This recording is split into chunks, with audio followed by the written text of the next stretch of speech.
Good morning and welcome back to the NBA Daily. I'm Dave DuFour here with Dan Woike. Coming up, we're going to talk all about Uncle Dennis and take a look at the Los Angeles Lakers' upcoming season.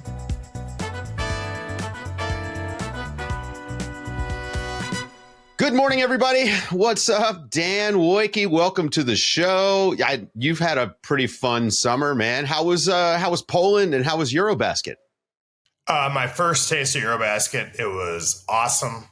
Dave, I mean, I'm sure you've talked about it. It just means more, I think, as the people would say, right? Like, it does. The energy in the arena, the way that people care about possessions in the third quarter. It's very different. It's like the last 3 minutes of like a great basketball game, but just for 40 minutes.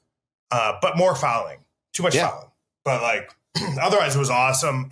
There was a lot of fouling. Yeah. And then it's like weird too. Like, I haven't done like a lot of international travel. So like being in a place where so few people spoke English was like, it was like simultaneously fascinating and isolating. Like, it was just like the first few days I was there was like a real, I hadn't spoken to anybody for a couple of days. You know what I mean? Like, you'd see people in the gym that you knew, like I would see like Luka or Greg St. Jean, one of the Lakers assistant coaches, was on the staff. And like, you'd have a brief interactions with like Sasha Doncic and English. And then I wouldn't speak any English to anyone else. And I'd be working and I was jet lagged and I would order Burger King Uber Eats. Delicious, by the way. Like, they had like a falafel sandwich from Burger King. The Burger King overseas, right? Like, people will hear something like that and they don't get it. But like, Burger King in Europe is different. Way better than what we have here.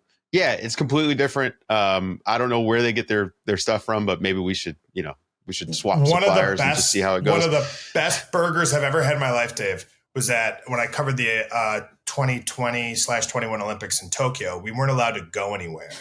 And there was a McDonald's across from our hotel in Japan. And they had something called the Samurai Mac.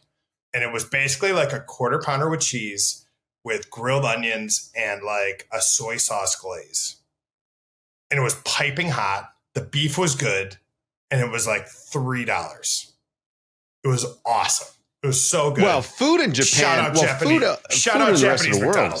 Great prices. I see. Now, for me, like when you're in like the airport in Japan and you go and you load up on sushi and it costs you like $5, that's where I really start to feel like, okay, these people are just living better than us. Speaking of living better than us, Uncle Dennis Robertson is living pretty well. Over at The Athletic, you and Sam Amick and Mike Vorkanoff, you combined forces to do a little bit of a profile on Uncle Dennis, the man of mystery behind Kawhi Leonard's negotiation team, I think we'll say, or at least the tactics. Sure. What was the most interesting thing that you learned about Uncle Dennis that you can say that didn't make the piece? Which, by the way, go and read it over at The Athletic. It's pretty interesting. I mean, he's fascinating. There are like layers upon layers to Dennis Robertson. I think the thing that I was most interested in general was this sort of protocol international business, which is like the management company name that he uses. Like, it is a company that, Dave, exists to provide business etiquette professionalism training to people. Like, that is like sort of the umbrella term, right? It's Dennis and his wife. They come in and tell you to start with the outside fork, right? So, okay, this is hilarious. So this did not make the story, but like, I love this. In the book, there's a book that Dennis wrote the forward to that his wife wrote about etiquette, and dining etiquette, and like business meals and stuff like that. And in the book, that's just crazy. Again, you have Dennis Robertson, who is accused by everybody in the NBA of having no business etiquette, writing the forward to a book about business etiquette. So you have, there is a quote, an Emily Post quote in the book about basically like etiquette isn't about which fork you use. It's about like living life with respect or something like that. It's like a nice quote. It's on like page 15. Yeah. And then page 16 in the book is which fork you should use. Like, it's like, here's the quote. And then the next page is like, okay, so it does matter what fork you're going to use. Does it have anything about sporks? Like, when is a spork appropriate, right? Like, that's what I want to know. When do you break out the sporks? There was nothing in there. I mean, there was something about like you should spoon your soup towards you in a meal and not away from you, which makes sense. I mean, like, why would you spoon your soup away from you? You soup it towards you. You should not. Seems very obvious. What about? You should not, when you get a roll from the bread basket, all right, you should not communally butter your roll. You should take some butter with your knife, put the butter on your plate, and then butter from that. You should also not just tear into it like a caveman. And this, by the way, is the difference between you getting... These are important tips. This is the difference between you getting $28 million from aspiration and not. So, okay, let's talk about this, because the big underlying theme with this entire Uncle Dennis Kawhi saga is that in every single negotiation with every team that we know of, he was asking for ownership in the team. He was asking for outside sponsorships. Like, this has been reported. Bruce Arthur wrote about it with Toronto. Obviously, the Lakers stuff has been out there now here recently, including in your piece. In 2019. Yeah. Yep, Sam. Right, Sam's been on this case for a while now. So we've got this pattern of history. We have the business dealings that he's been involved in this entire time. I guess what I'm getting at is, why is this guy such a mystery when it seems like he's so involved in the day-to-day of the Kawhi Leonard business? It's odd to me that we don't know more about him. I mean, he's not an agent, which I guess is maybe part of that, and that's also kind of how he hides, but. Not that he's hiding. I don't want to imply that, but, he's a mystery figure, but he's been around forever. Well, I mean, okay, so he has one client functionally, right?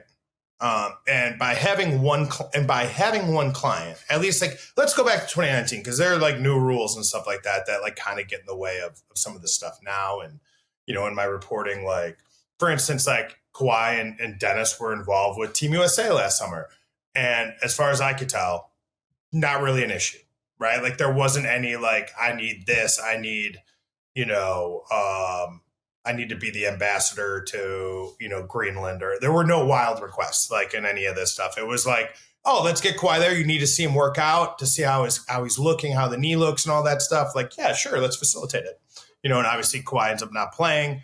I heard, after the matter, Dennis was texting people involved with Team USA to congratulate them. Like, it was like pretty classy. So the all that's to say, but like back in 2019, right? You have Dennis Robertson, a former banker, someone I would imagine understands the basics, right, at minimum of supply and demand, in like representing somebody in incredibly high demand, right, with incredibly limited supply, in Kawhi Leonard, and going into these negotiations and asking for everything. To some degree, right? Like, that's what the reporting kind of shows, is that this was somebody willing to like go say like, I've got the guy, like, this is what I want. And that, also behind the scenes and stuff like that was asking for little things too, like was just like kind of asking because he was in a position of real strength. And so, is part, and then that's also happening at the same time as, let me take a step back here. So if he had 30 clients, right? You can't negotiate like this, because you're going to need favors down the line. You're going to want to get people in camp. You're going to want to get people jobs and stuff like that. Like, so you have reasons not to be overbearing.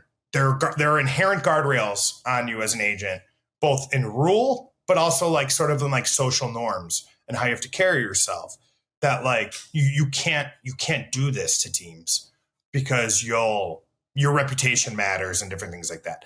When you have a singular client, who cares? Like, you know what I mean? Like, it's the only relationship that he has to worry about. 100%. So there's that. That was one thing that was happening too that I think is interesting in this. And that's part of the reason why he was able to do it. The other thing too is that, like, from a reporting standpoint, Kawhi Leonard's really, really hard to write about. Like, he's hard to get to. From like, he doesn't really do a lot of interviews when he would do them. He's not a gregarious person. He possesses, I think, and we'll talk about Luka in a minute. Like, there's some similarities in this way. Like when the when like one of the things about your personality, I know for me, when I try to write about these people, I want to show their personalities. And it's like, if sarcasm is like one of your like defining traits, sarcasm is really hard to convey. Right. It's one of the reasons why like Fun Guy played so well, or The Laugh played so well, or Boardman Gets Paid plays so well, because it's dry and it's like, you know, but like if I try to tell you, do you know who has a real dry sense of humor? It's Kawhi Leonard. It's kind of hard to show that. Right. I remember being in Vegas and they had like this press junket for Team USA last summer or 2 summers ago, I guess now. And they would bring players in and stuff like that. And one of the questions that would always get asked to guys is like, who's the funniest guy on the team? And like a bunch of people would say Kawhi Leonard. And you're like, oh, like, tell me how. Like, does he have a good joke? Like, like does he do a funny Ty Lue impression? Like, what is it? And it would always be like, no, man, he's just funny. Just says funny stuff. And like, okay, how do you write that? How do you show that? So like, I think he's able to like operate in sort of this, like, he's not a particularly flashy player. Like to like a general audience. It's hard to show elements. He's a blue collar basketball player, right? Yeah. He doesn't do media. Like he plays like old school guy.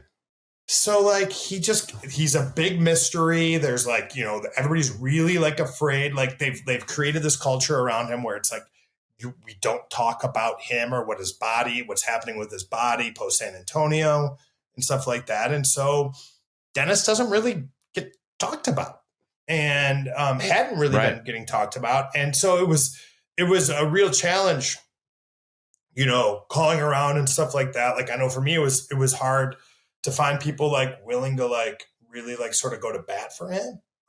We found some, but it was a challenge, you know, and I think, and I think most of the people that did go to bat for him would say something along the lines of like, either A, this is like, these kinds of things are like more common than you think. Like people ask for stuff all the time, right? Like that's one element of it. And I think Dave, sorry, I'm rambling, but I think like people do ask for stuff all the time, but a lot of times it's like your uncle will ask for stuff, right? Like a player's cousin will ask for stuff. A player's friend will ask for stuff, like the manager, the guy that's around. That person though generally isn't also doing the negotiating. Those are almost like two separate lanes of asks, right? Like hey, like I need a bunch of t-shirts. Like that guy is usually not the agent. And that's like another weird convergence in all of this stuff that has like led to what I consider to be kind of a one-on-one situation currently in the NBA. Yeah. I mean, it definitely is unique. And those team issued quarter zips, they're worth a lot of money, man. You know, you put that thing on, you can pretty much walk anywhere in the NBA arena and nobody's going to bother you. So I understand the allure. That is true. Yeah. We're going to take a quick break. We'll be back to talk about the Lakers and skinny Luka. Are they contenders?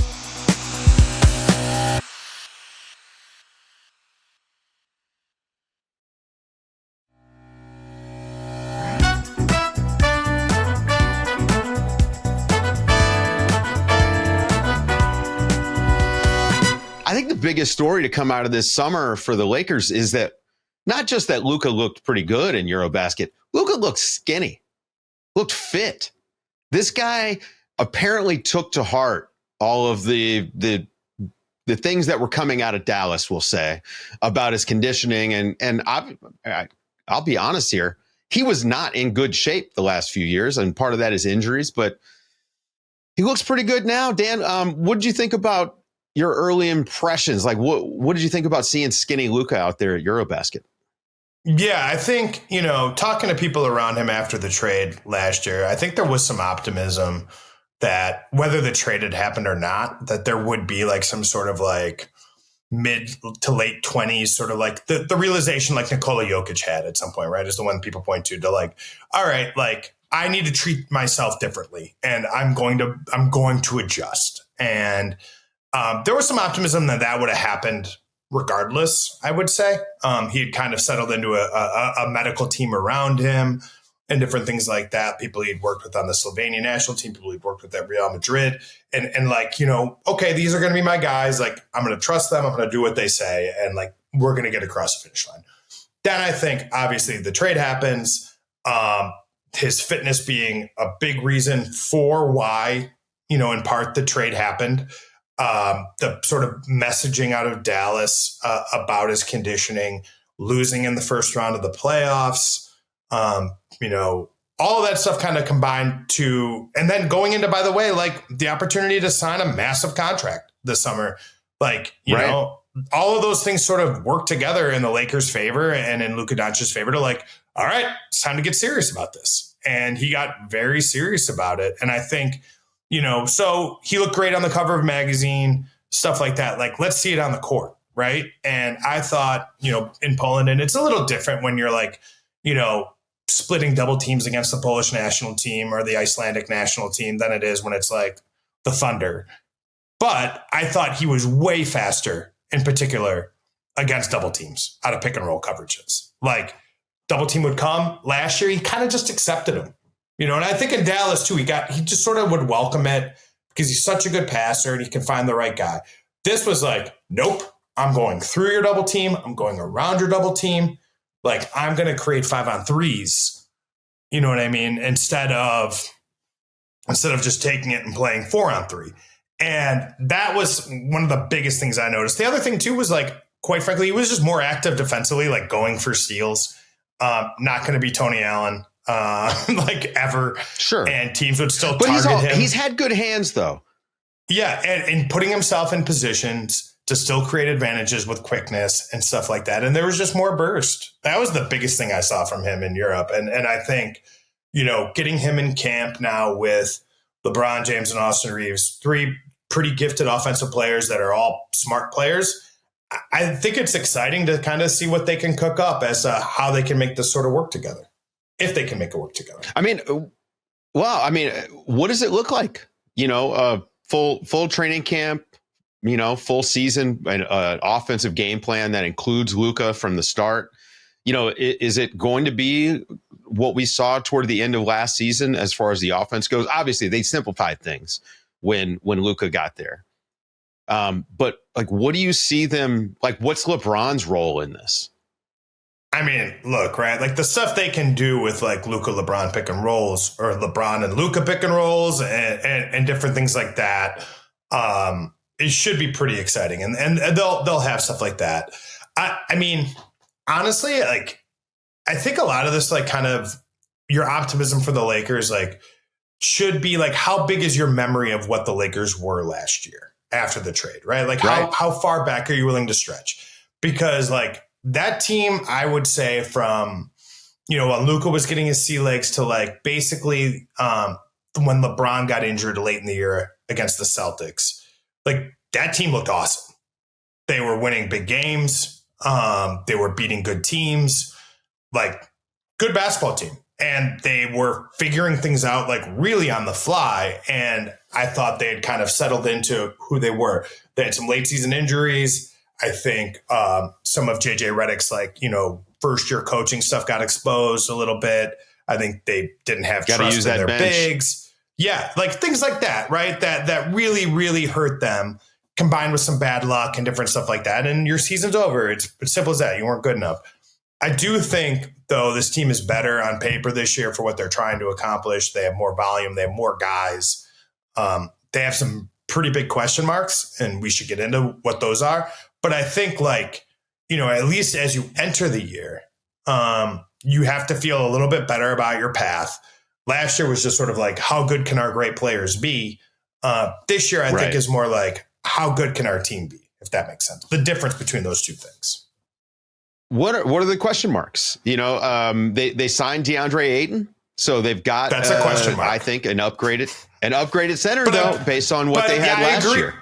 And I agree. I think, and how they were able to get DeAndre Ayton, after a buyout and different things like that, going into a make it or break it season. Great timing, right? Really talented player. Luka knows him. Luka wanted to play with him. Luka recruited him to LA.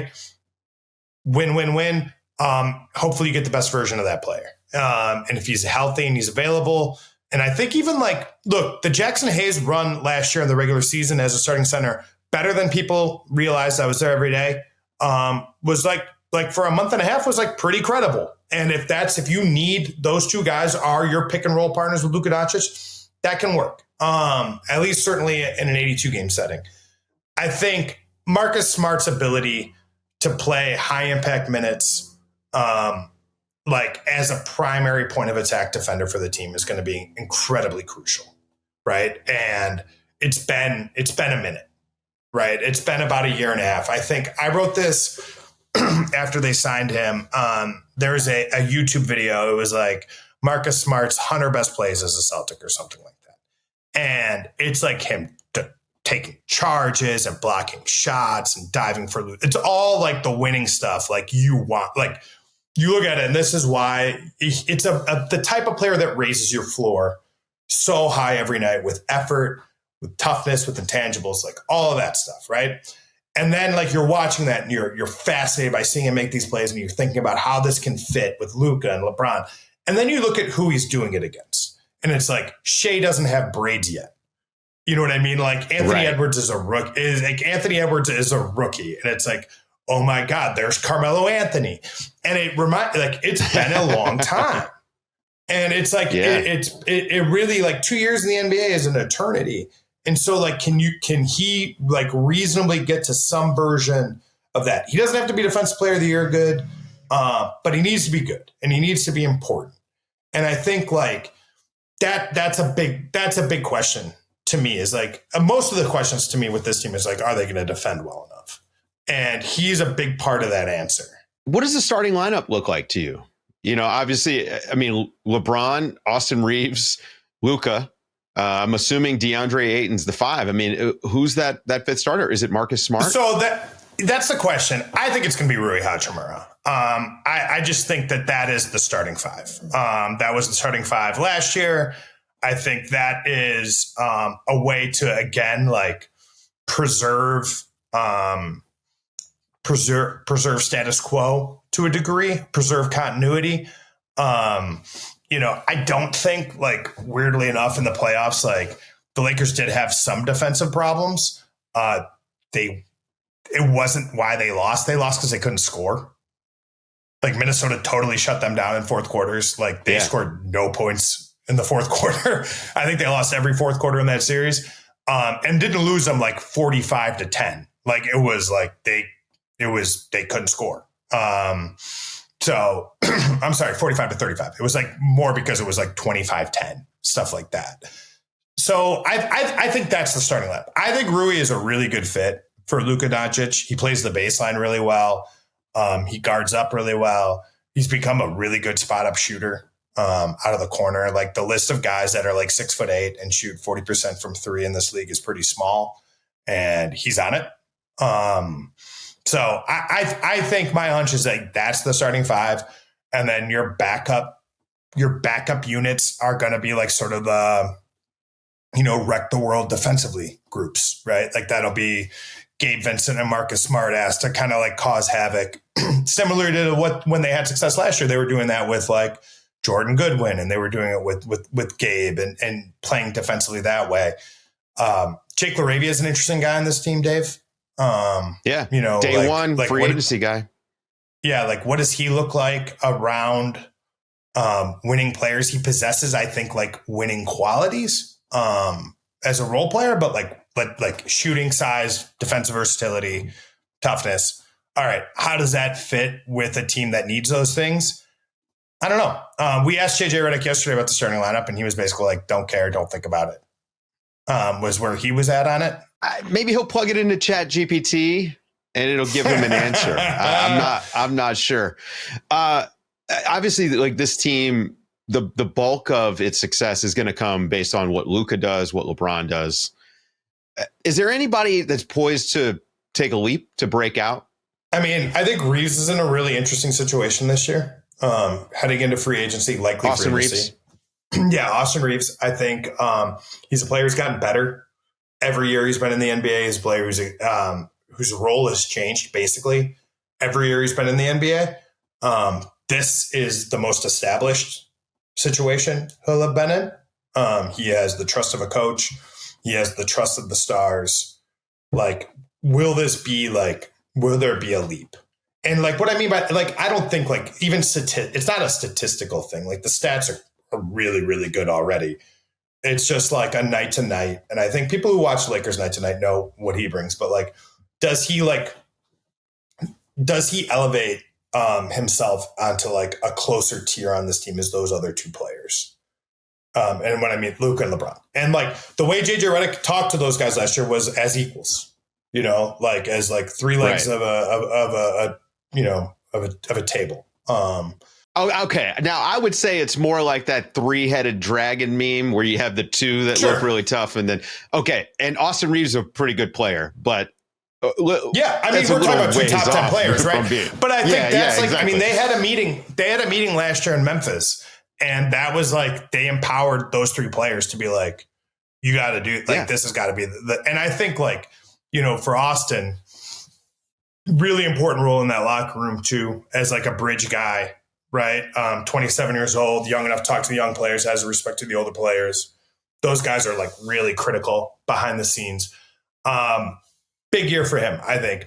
I meant LaRavia is another interesting guy for me in terms of this season as to like what he is as a player in the NBA. You don't really get, I think Zach Kleiman said it, like they screwed up. They should have picked up his option. They didn't.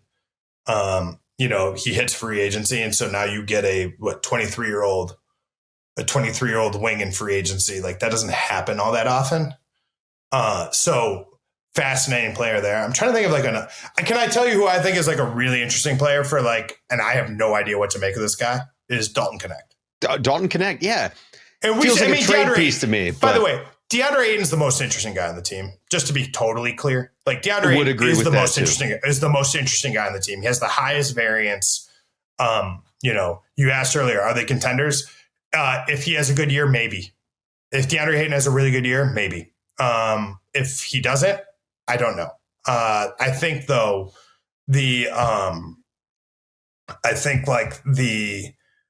reason like Connect is so fascinating is I do think he is if he can build some value, it's going to be he's the best thing they have to trade that they're probably willing to trade. Right. His value is not high, though, around the league. He does not have value currently. Like, the value is not high. Like, he has to rebuild value.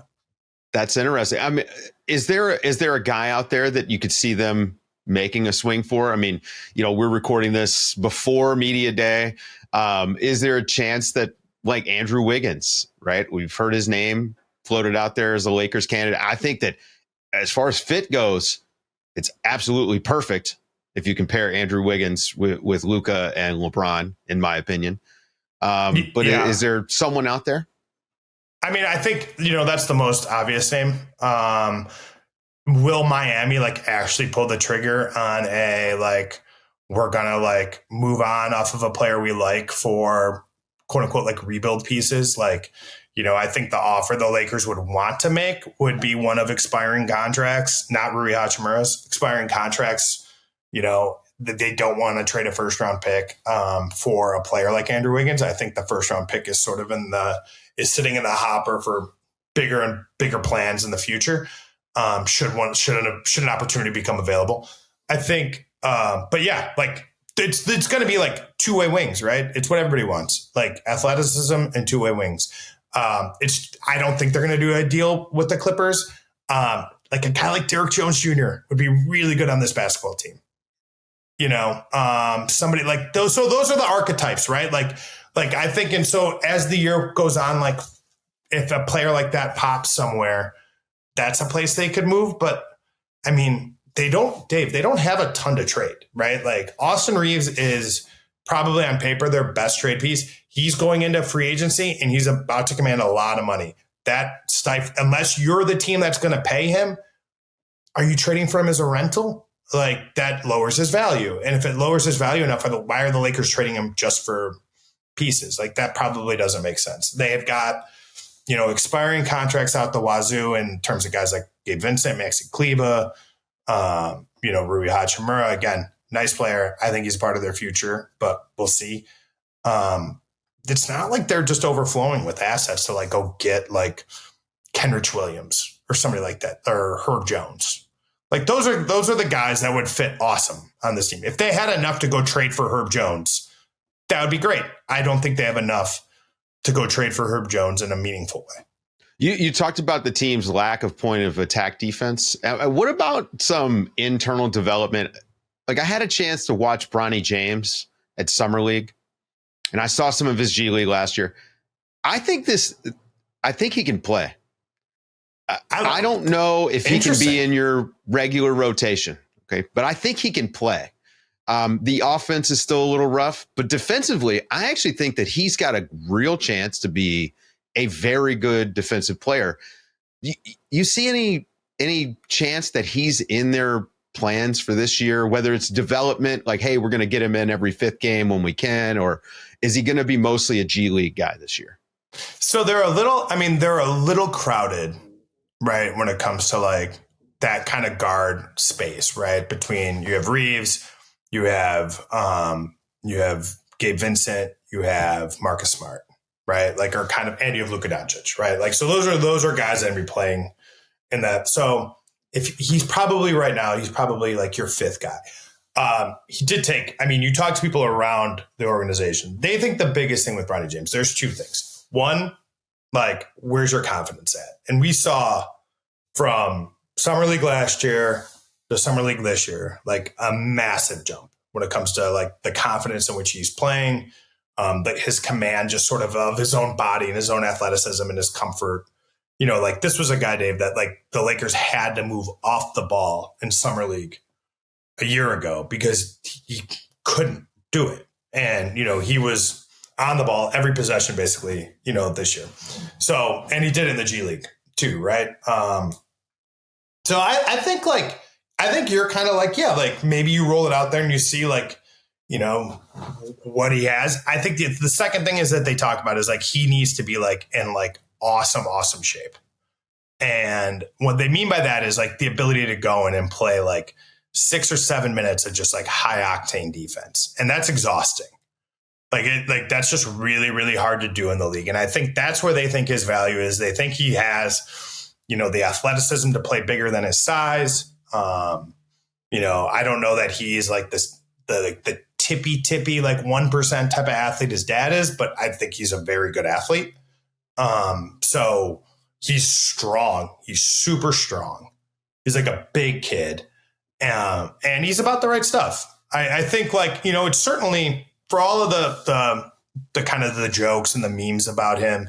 I think it's proven to be a pretty worthwhile bet on a player who, again, is about the right stuff, who works hard, isn't a problem, and wants to be great and is like willing to, has some of the physical tools.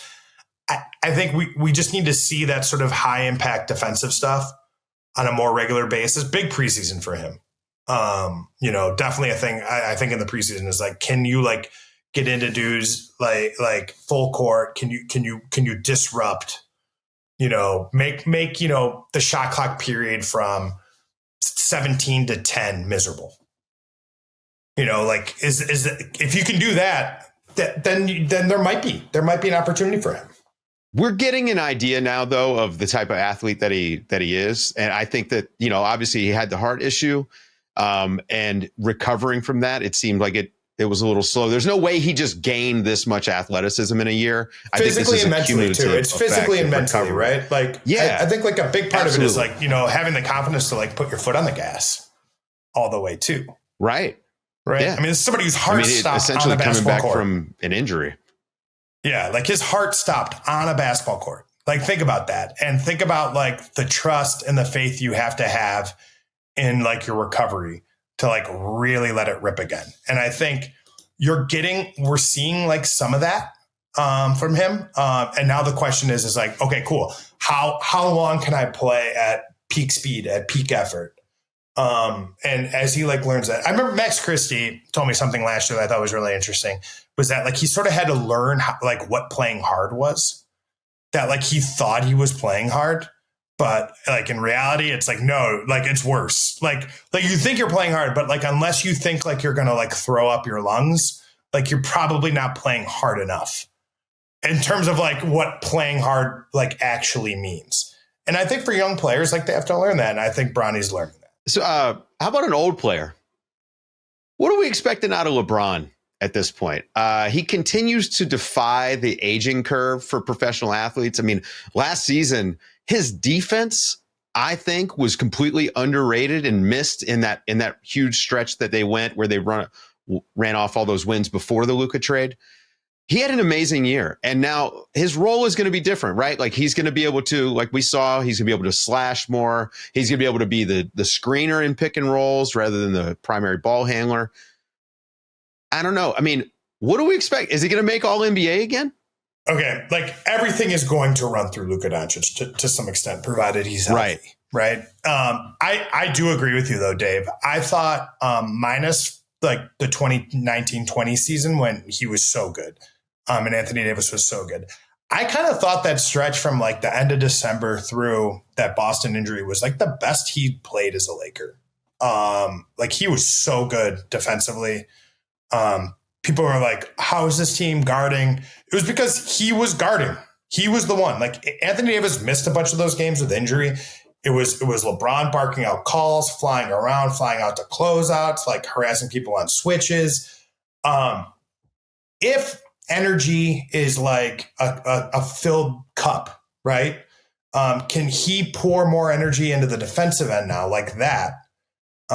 If Luka and Austin Reeves are doing more offensively. And that was part of what happened then was like the team had given more offensive responsibility to Austin Reeves. It allowed LeBron to do more on defense.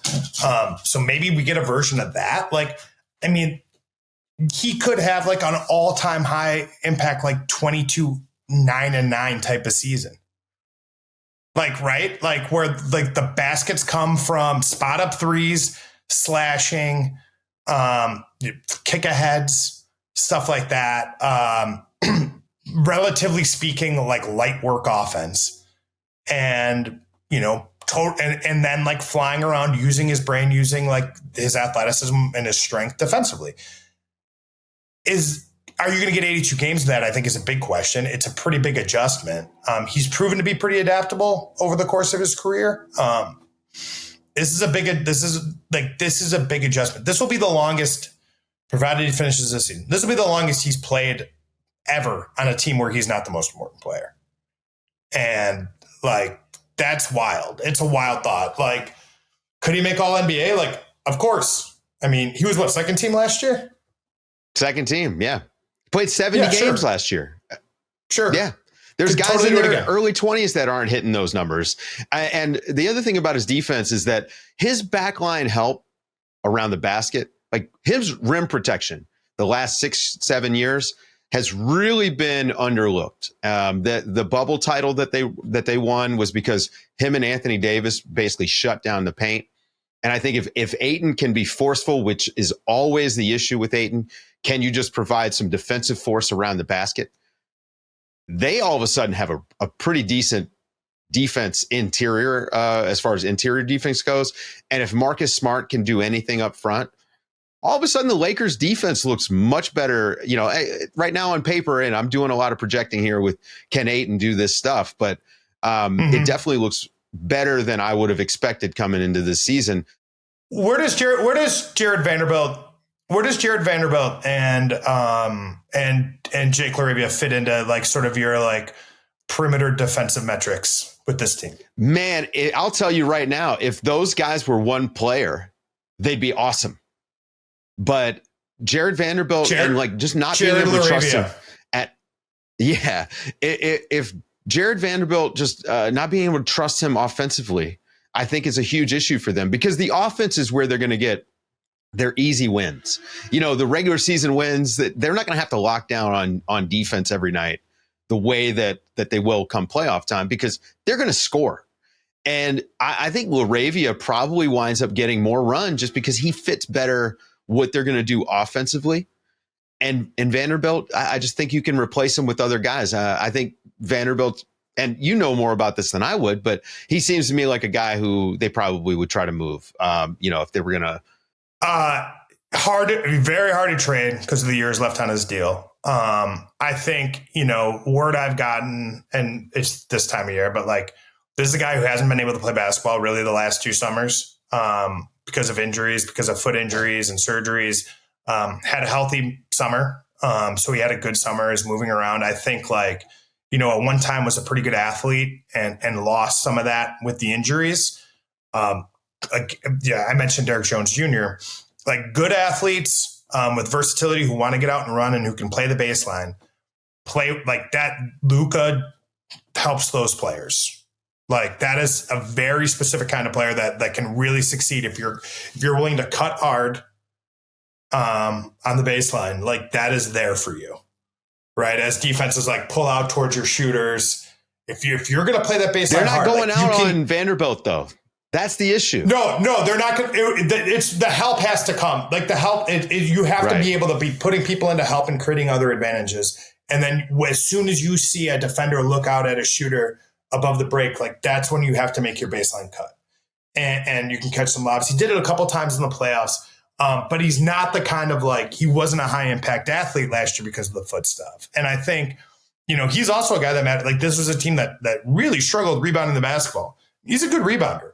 And I think like he's a really, like if you can count on him for, 18 minutes a night. And that's a big if. Like that does change sort of some of your regular season trajectory. The playoff stuff is different, right? Like it gets really hard to be a one-way player in the playoffs.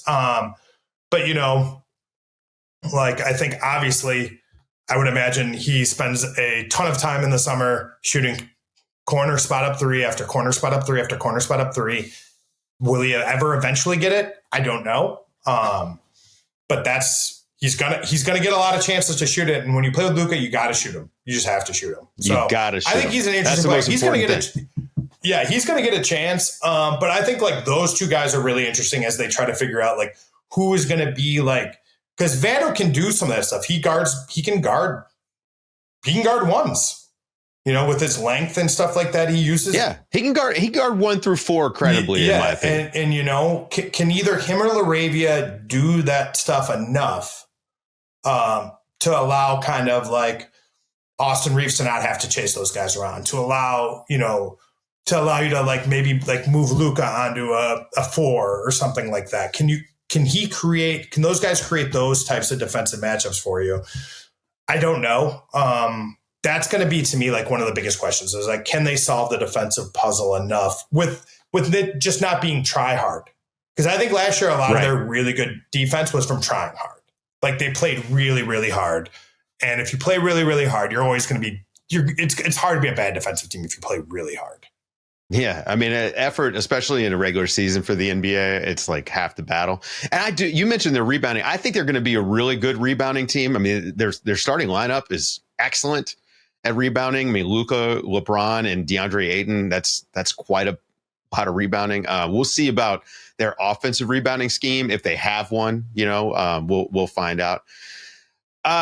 Okay, what's the most realistic outcome? I mean, is this a championship level team to you? I asked that question to somebody in the organization yesterday, and they said it in the way that if you were going to like throw a floor on like a tier of like, couldn't this team credibly win a championship? The Lakers would be on that floor of the building, right? If it's a 2-floor building and it's like, can you win? Can you not win? You're probably on the can you win. Now, if you start expanding that building to like 7 floors of tiers, you're not at the top. You're just not. Like, there's just too many roster questions, I think, to put yourself in that tier with Oklahoma City, to put yourself probably in that tier with Denver. I think they're closer to Denver, though, than maybe not, than people realize. Like a good Golden State team is like, they're kind of in that mix where you feel like you have enough talent where you could credibly see a pathway. And at the start of the season, Dave, like that's all you can ask for, right? Like things are going to happen that dictate whether or not this team is good enough in terms of like player performance, in terms of health and stuff like that.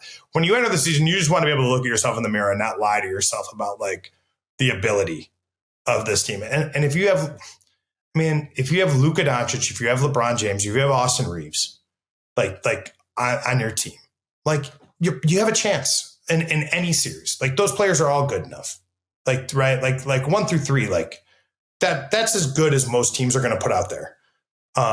And so, yeah, you have a chance. I think the West is good. The Van Vliet injury certainly changes, I think, Houston in a real way. But we'll see. I think there's also some silver linings for that team with, like, I'm really excited to see what happens with Amen Thompson as you know, and as they kind of put the ball in his hands and see if he can, if he can develop even more. Can a non-shooter have the ball in his hands enough, right? Or a lot? Yeah. Well, that's one way, right? That's one way to adjust his gravity. You know, is that if he's creating for others and stuff like that, he's not just standing unguarded somewhere. You kind of have to account for a player with his size and athleticism. So, like, I think that's interesting. I mean, I think the Spurs are a fascinating team. Like, you know, like, I think people have forgotten about the Spurs because Wemby was like out so long last year, right? And there's like a ticking clock, right? With like, when is he just going to like destroy everything, and rule the world? And like that exists too, but I think the Lakers are good enough. Sure, I think they're on that tier of like, if it was two tiers, is there a chance or is there not a chance? I think there's a chance. So you're saying there's a chance. I will say, Dan Woike comes on the pod and he says DeAndre Ayton's the most important player in the league. Sure, clip it. That's it.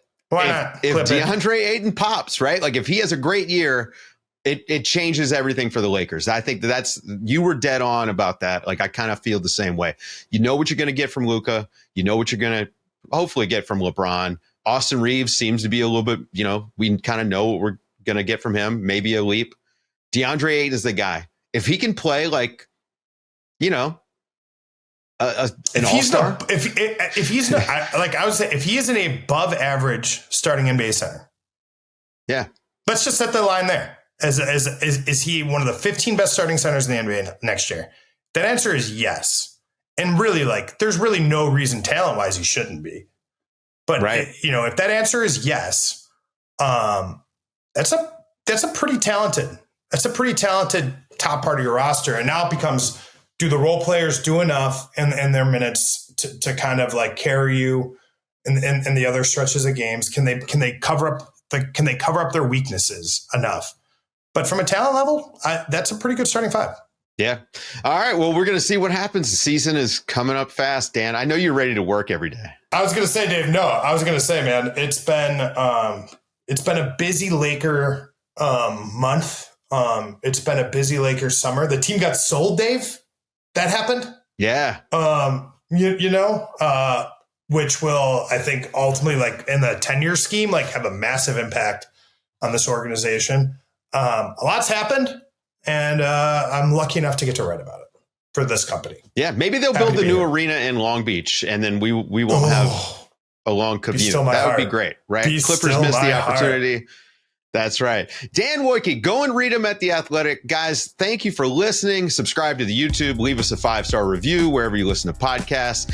For Dan Woike, I'm Dave DuFour, and this has been the NBA Daily. We'll be back with more team previews and fallout from Media Day later on this week.